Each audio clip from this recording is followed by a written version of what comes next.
George Clooney.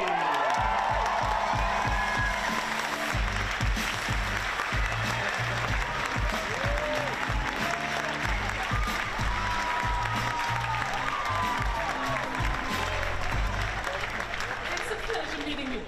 So, good to have you. We didn't have Hi guys. having achieved. Very involved in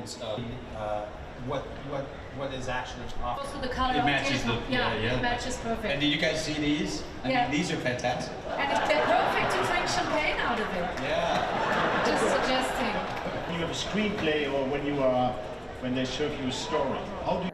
Yeah, for the writers it has been. The actors have been like two and a half months or something like that. Yeah. I have great hope that we'll get this solved pretty soon. It's a fairly easy, look, it's a complicated matter, but it's a fairly easy thing, which is you can't just have everyone, it's very, listen, no one wants to hear me talk about being unfair, right? Because things, I've had a very lucky career.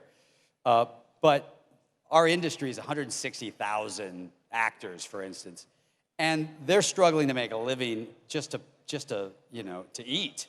So, and they weren't, and many of them were making a very decent living before, doing the exact same job. So it's right to stand up. I think we're going to get through this soon. My hope is, I feel as if everybody understands that it's time to get on with it.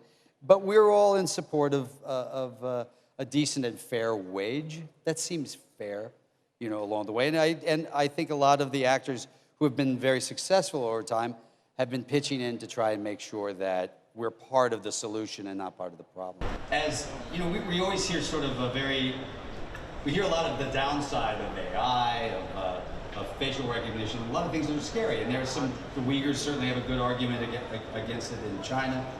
But for instance, you don't want lip gloss from me.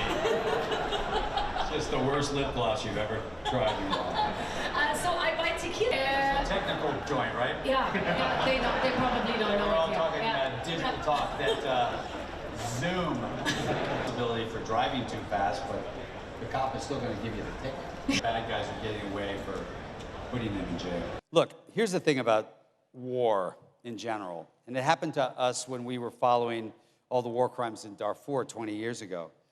If you're not there on the ground while these atrocities are committed, 100,000 kids in Ukraine have been taken, some insane number like that.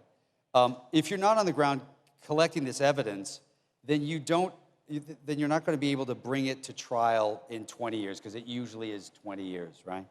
So what we know for sure is at some point these aggressions will end, and at some point the people who are responsible will have to be put on trial.